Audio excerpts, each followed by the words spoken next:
Hello, Tim here.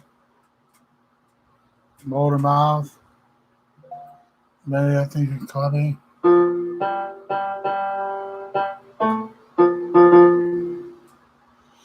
I come on here because I just want to talk, and hopefully people will come on and talk with me. I like listening to people talk. I do have discussions on things that I like.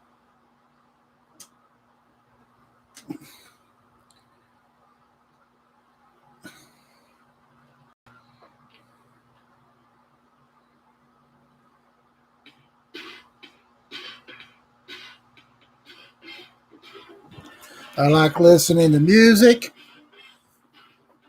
I have ideas. I have thoughts. I have things that I want to say. Sometimes I don't know what to say. I have views on many things. But now my views are that in the United States and there's a world of crap. And unless we, the people, get our head out of our butts, it's going to continue. We, the people, are responsible for everything that's happening in the United States right now. If you run a business, you have a board of directors running it for you, and you're going bankrupt. You're always in debt. You're not going to have those people working for you. You're going to get rid of them, get new people in there. We're up to $25 trillion in debt in the United States. And the people that put us there are still there. That's got to stop.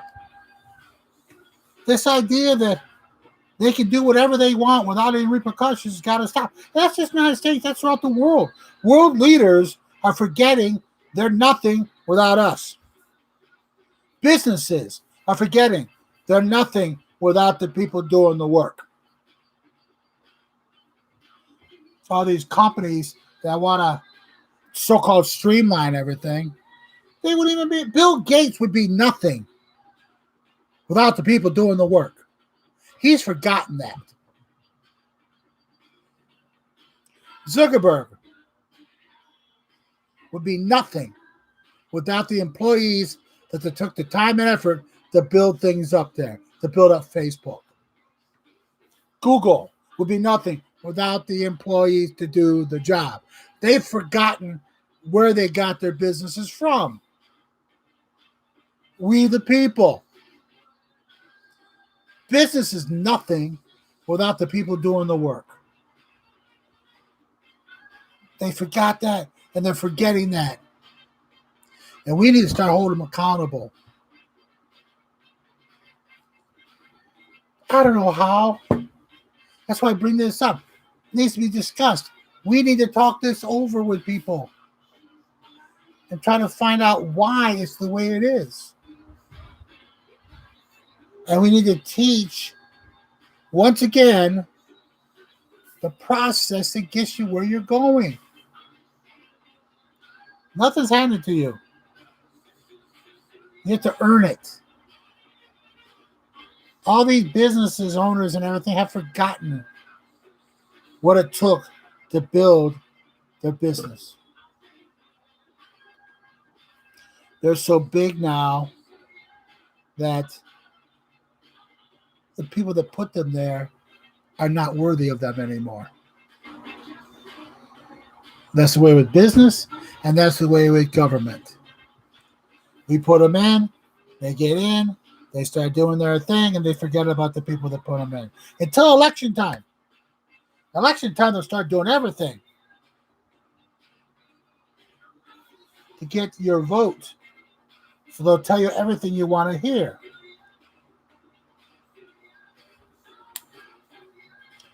Because they want to scare people and say, we can solve everything.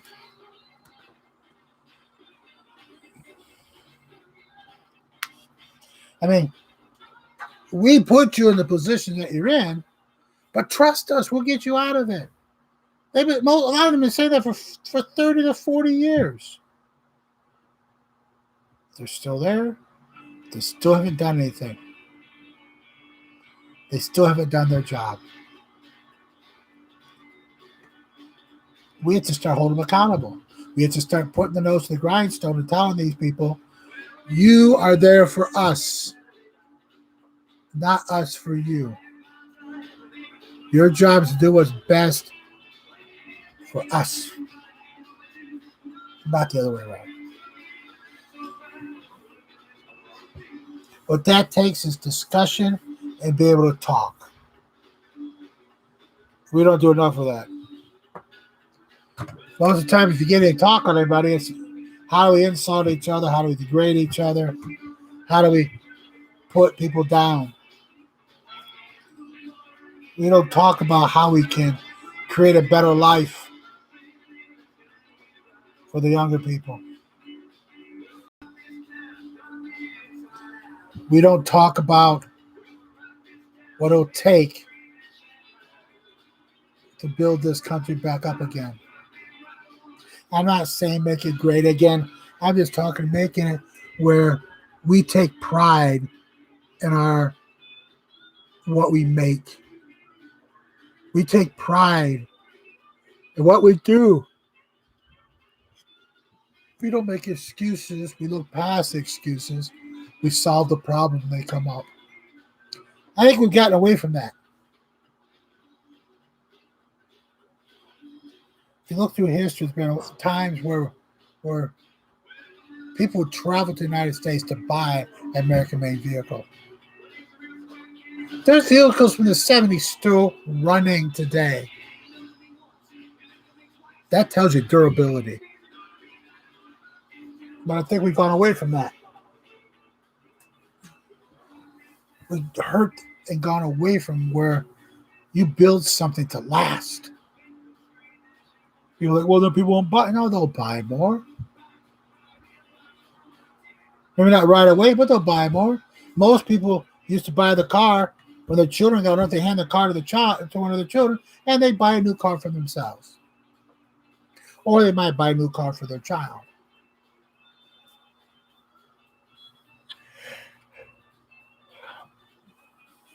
We used to build cars that were durable. And people would just look at them and go, wow. You don't get that much anymore. Because the pride that went into those cars, in my opinion, isn't there anymore. It's just roll them out, roll them out, roll them out. If it fails, we're going to just put another one in place. That hurts. It's not good for the country. It's not good for us.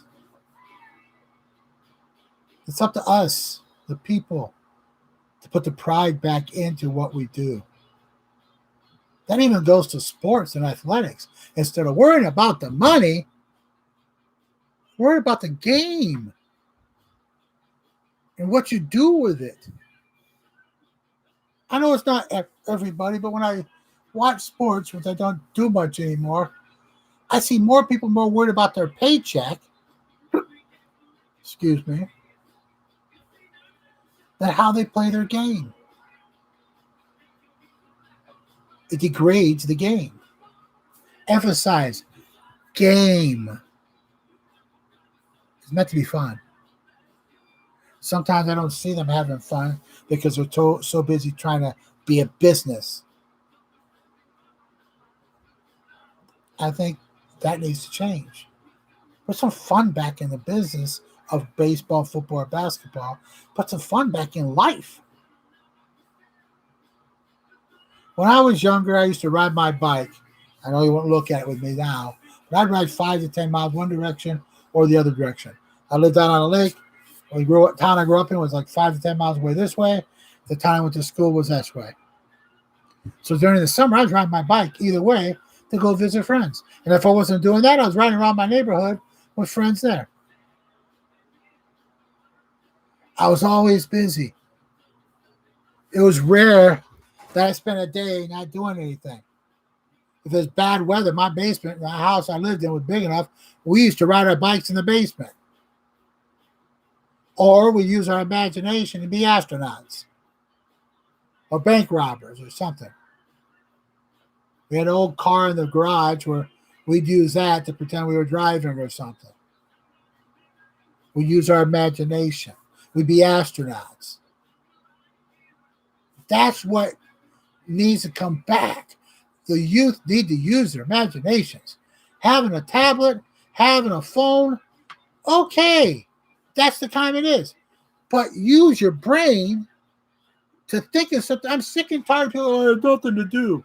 I'm bored. Nothing to do. You got a brain? Use it. I'm not saying doing something bad, but you can't tell me you can't think of something to do when it's bad weather outside. Play cards. Read a book.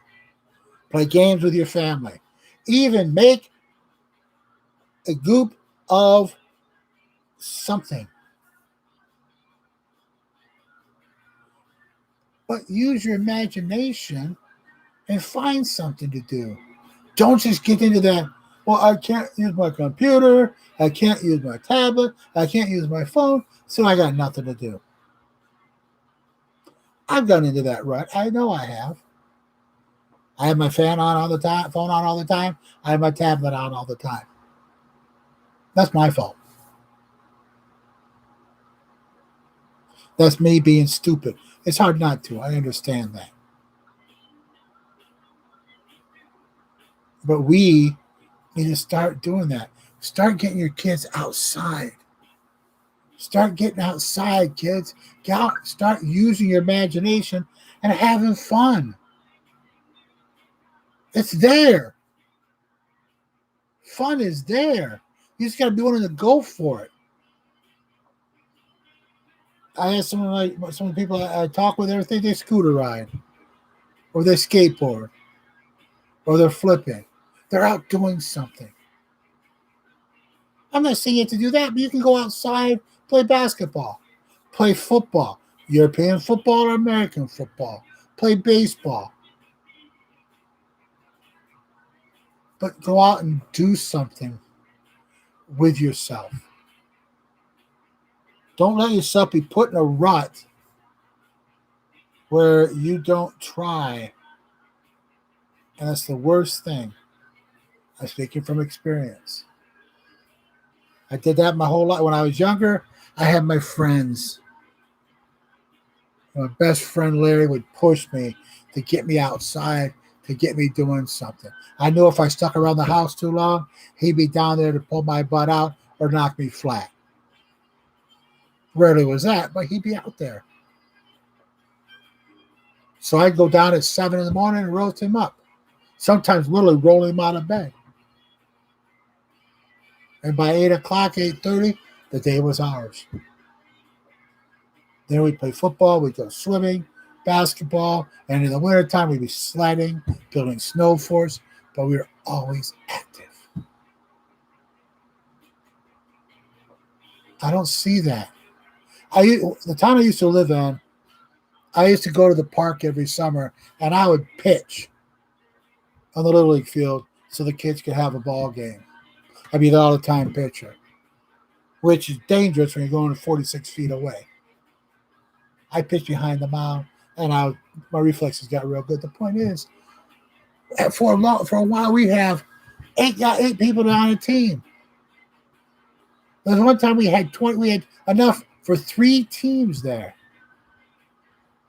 So we had a mini tournament. That's the kids. But after a while, that stopped. They stopped going to the park. They stopped playing ball. The kids that were doing it got older. The older kids got tablets and laptops and computers and phones, and they forgot what it was like to go out there and play baseball. That needs to stop.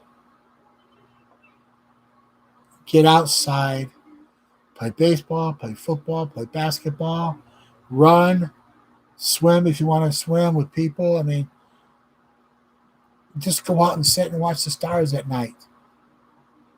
And during the day, go for a walk. I don't do that enough. Way not enough. I know that. But the younger people need to get doing that now so you don't look like me later. My name is Timothy Edward Daniels. Stay strong, stay safe, stay happy, stay positive, and keep smiling.